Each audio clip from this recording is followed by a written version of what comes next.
Can any living creature exist without making noise? As a parent, I say no. Up next, Valery Godinez of the Mistras Group joins us for a look at the physics of sound and the film A Quiet Place.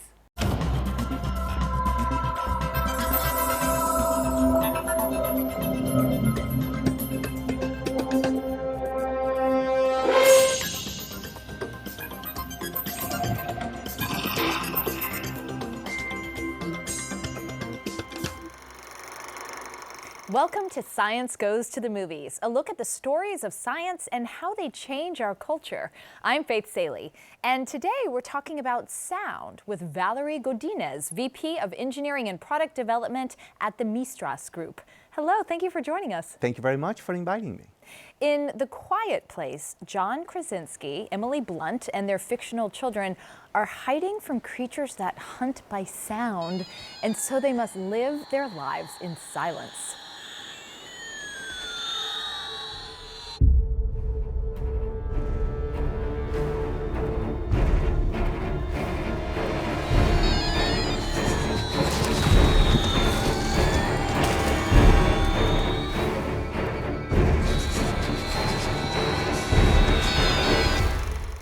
Okay, Valery, as a parent of two little kids, I cannot imagine this ever happening. But as a scientist, is absolute silence ever even possible for any living creature? Well, this is an interesting question. I don't think so. I don't think so because every time there is movement at any scale, there is sound. We might not be able to hear that sound because of the characteristics of the sound, but the sound is there, it's being produced. Well, when we were reviewing questions for this episode, we were trying to think, we weren't really sure how to describe a minuscule sound. You know, we were trying to think of the auditory equivalent of microscopic. What word were we looking for? What is it? You can go as deep as you want into that. It's. Oh, I want to go deep, Valery. Okay, let's think about cell level microscope. You know, we have bacteria, for example, and when bacteria reproduce, they make sound. What? They make sound, and you can measure that sound. In fact, it has been done. You know, a professor at University of Tennessee a few years back, he put sensors in a petri dish, and he was able to measure when bacteria were reproducing because the amount of sound that they produce increases. Now, you can go even deeper than that, and you can go to atom level, where you have in a metal, for example, a lattice of atoms that are vibrating, and they are very well organized, very well positioned, but there are little defects in that crystalline lattice. Those defects are called dislocations. And when that material is subjected to stress, for example, some of that dislocations, those defects, might start moving, and that produces sound. Is it ever recordable? Like, can we hear that bacteria are noisy lovemakers? Yes, absolutely, absolutely. And you can even hear those little dislocations moving, coalescing, and forming a crack, and that's what produces even larger sound that we can hear for inspections or for monitoring bridges or other materials. Okay, so there's teeny tiny sound, that's a scientific term. It is inaudible. It is inaudible to us, right? It is, exactly. Unless we record it and turn it up to 11. Exactly, that's the key. It's inaudible to us. Because we are tuned to listen to certain frequencies. We are tuned to listen to what we call audible sound. Sounds that are very high frequency, 20 kilohertz or more, we can hear it. But some other living beings can hear it. Now, it's very interesting because these monsters in the movie, I'm pretty sure they are pretty deaf because seems that they can hear audible sounds. You know, a baby crying, right. People talking, little toys going off, right? But, you know, even if we don't say a word, we're still producing sound. And they don't hear that. And they don't hear that. Thank God. All right, so you've just clarified, without exception, every single motion produces a sound, even Absolutely. if it's inaudible. Turning it around, can there be sound without motion? No, I don't think it can, because motion typically produces mechanical waves. And if we think about it, that's what sounds is mechanical waves propagating through matter, propagating through air, through liquids in water, like water, through metals, like steel. So no, I don't think so. I don't think there can be sound without matter. All right, Valery, my name is Faith. I love to quote the Bible. In the Bible, in Joshua, in chapter 6, verses 1 through 27, Joshua fought the battle of Jericho, and his soldiers stomped their feet and blew their trumpets, and the walls came tumbling down. Can sound destroy actual physical things? Oh yes, absolutely. We do it every day. In medical applications, we use ultrasound to break down tumors. Ah, right. Okay. Yeah. In another... Wait, so in that case, what does ultrasound mean when it's applied to sound? it means a very high frequency sound.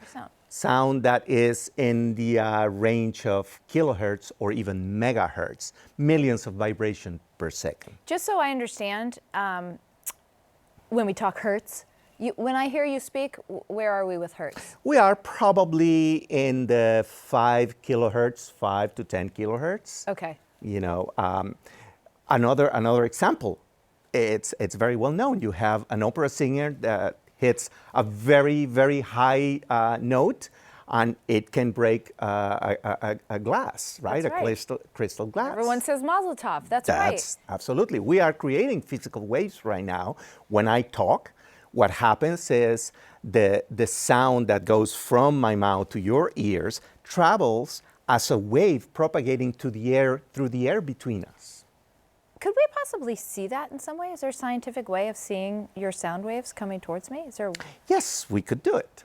How? Absolutely. Can we do it today in the studio? Well, what would we need? They are probably looking at that sound as an electrical signal coming from your microphone. Yeah. From my microphone. They're seeing it. And they can see the vibrations, and they can even do an analysis and tell us at which frequency are we talking at this moment.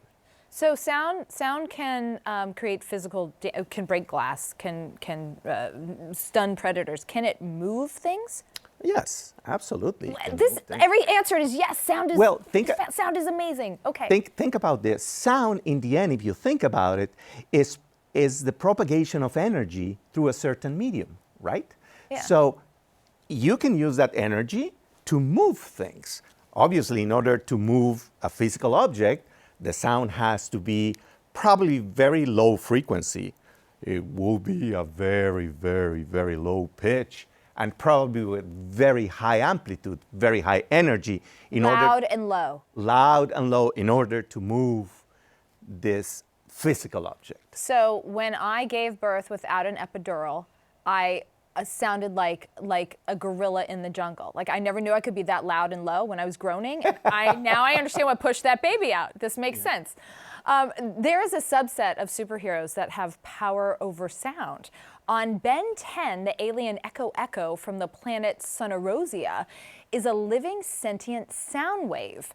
Ulysses Claw from Black Panther is a human physicist who has been transformed into solid sound and needs Wakanda's vibranium to turn sound waves into physical mass.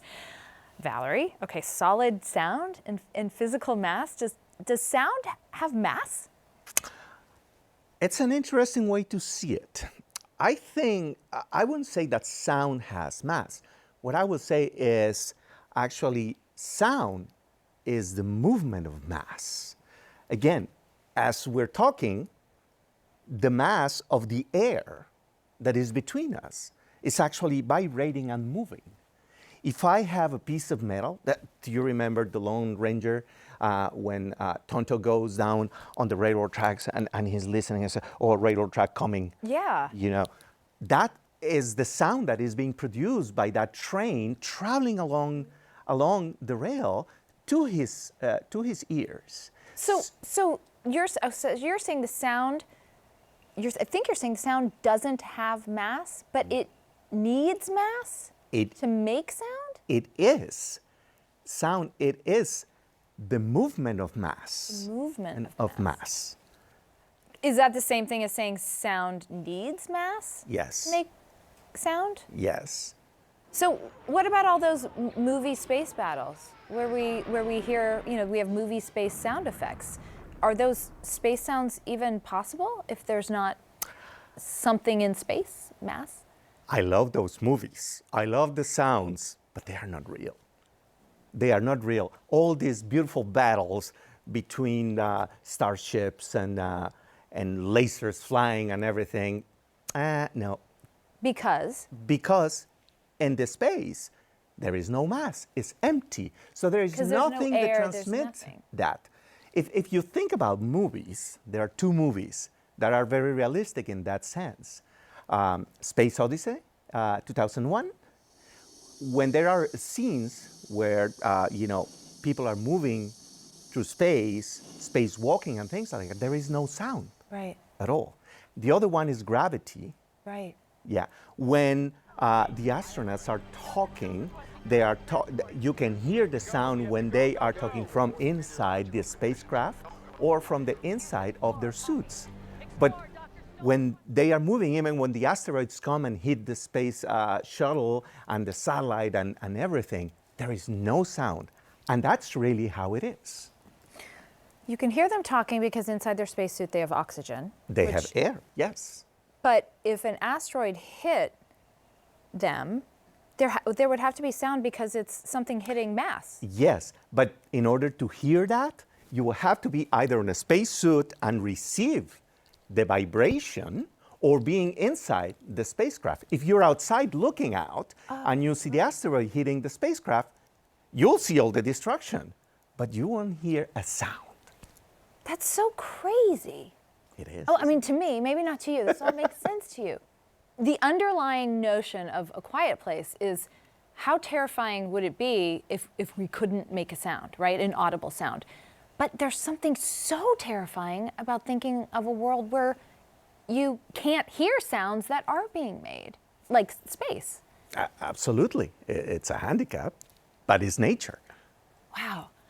All right, so light is made up of photons, and a sound particle is made up of what? Is it atoms? Is it molecules? Is it magic? There is an equivalence, actually, it is called a phonon.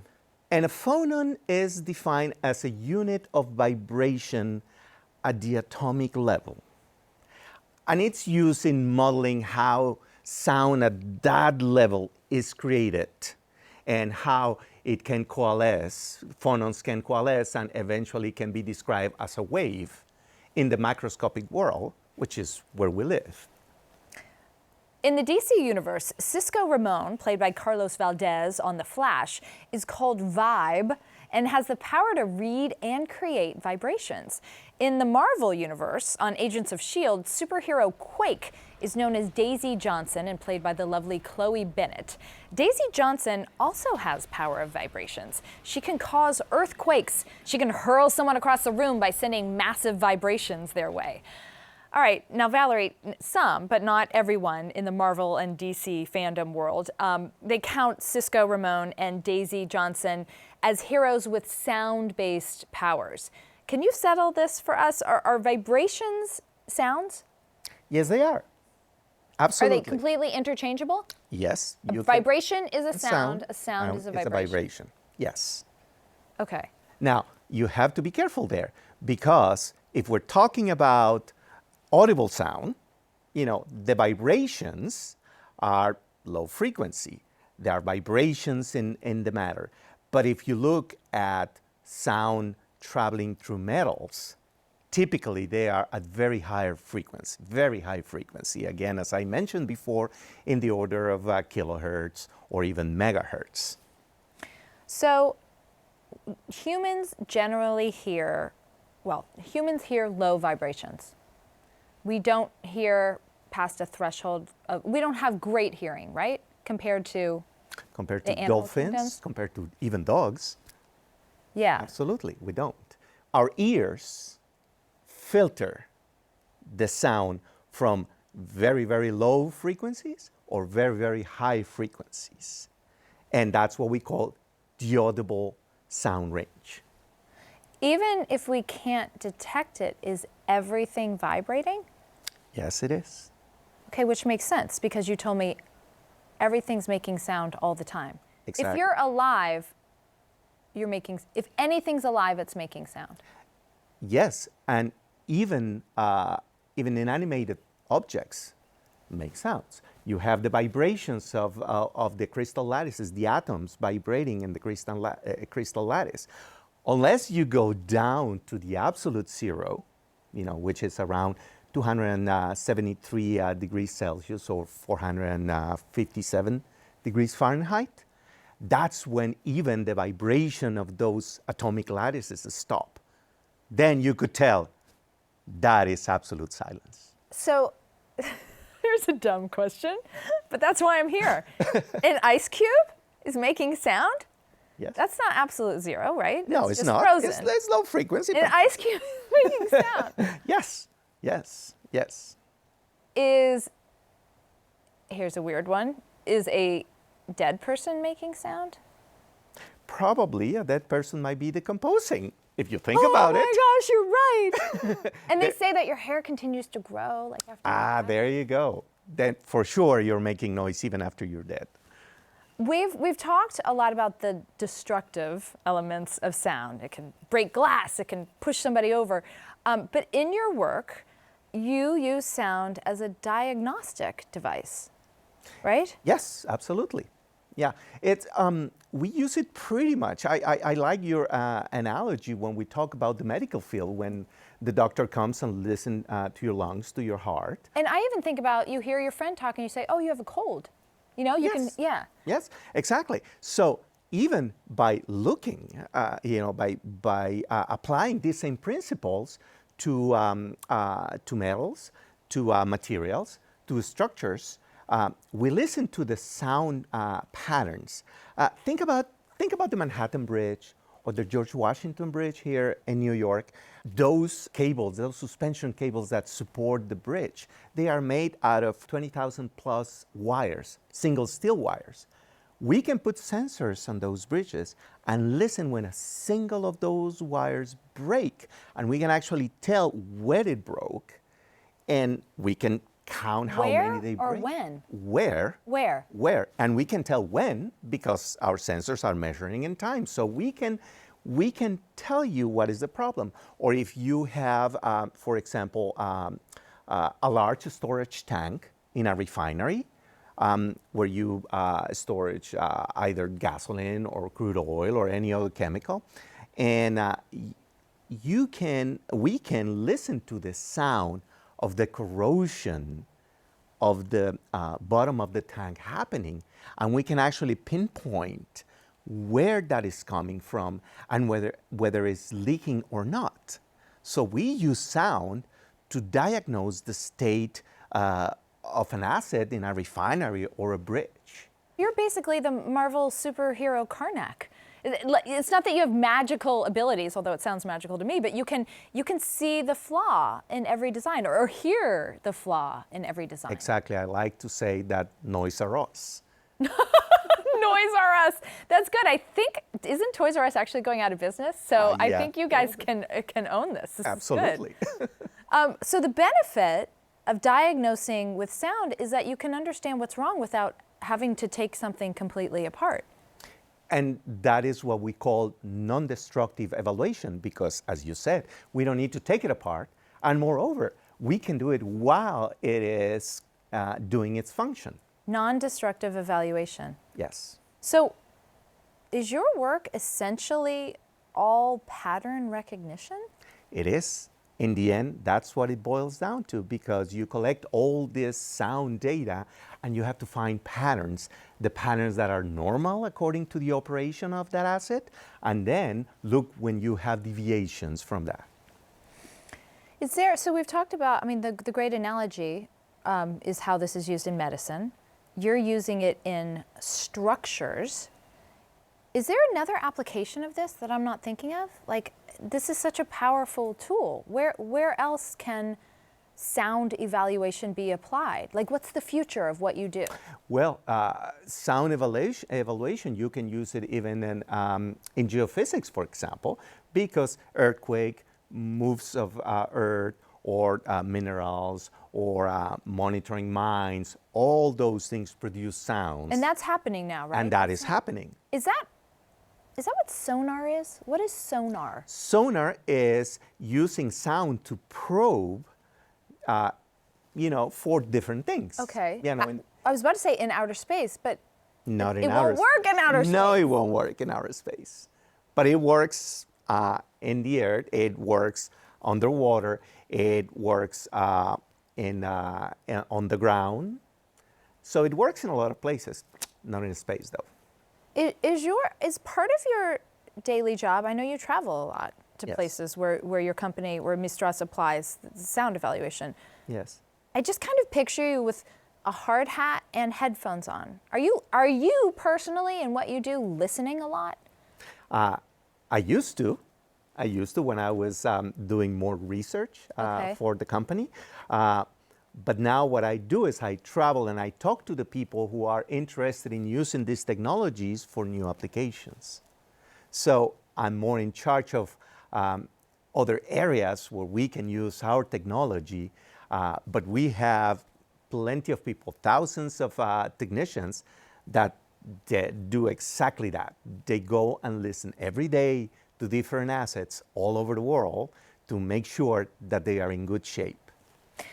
You know, all of this makes me think of the late John Cage. He was an experimental musician, best known for his work 4 minutes, 30 seconds, which is a performance by a musician that features the absence of deliberate sound. And most people think this work is about silence. But John Cage was pretty clear that it was about the symphony of sound that simply exists on Earth. With that symphony of sound on Earth, how do you isolate a specific sound? Well, you can isolate it in 3 different ways. You can isolate it by amplitude, saying if the sound is below a certain loudness level, Okay. you can isolate what we call background noise. Or you can isolate it in terms of frequency, and that's what we do every day when we go and instrument an asset. The first thing we do is we look for the background noise, the noise that doesn't have anything to do what the asset does. Okay. And you can eliminate that. And we can eliminate that.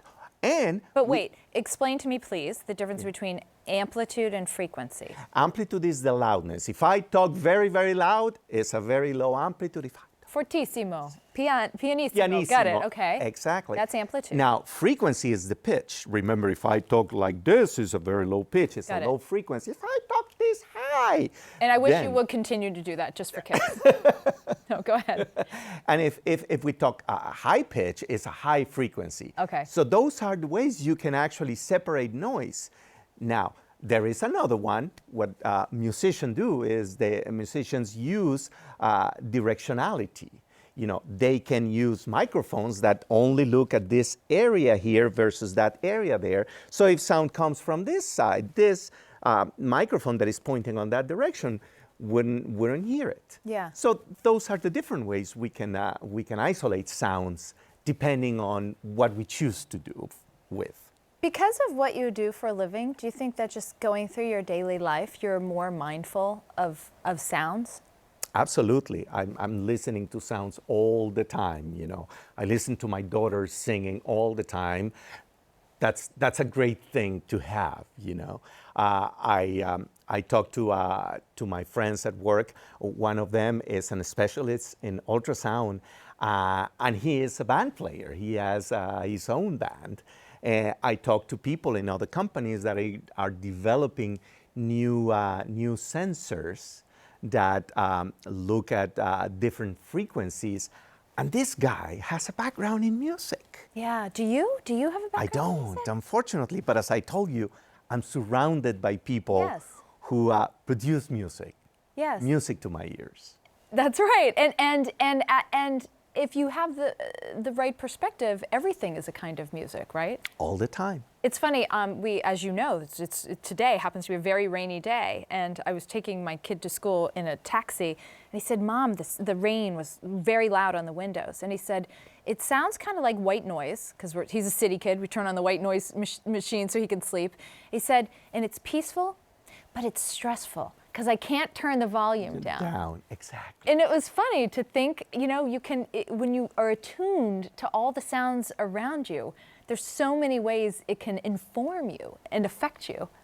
And absolutely, you can tell whether you're in a city, whether you're in a countryside, whether it's raining, whether the wind is blowing, just by listening to this. Yeah. For a while, my family and I moved down to Houston, which is a much quieter city than New York. And my daughter sometimes came to me and said, Dad, this is very quiet compared to New York. I said, absolutely. Everything's very quiet compared to New York. Valery, it was a pleasure to listen to you. Thank you so much for coming by. Thank you very much for having me, and the pleasure is mine.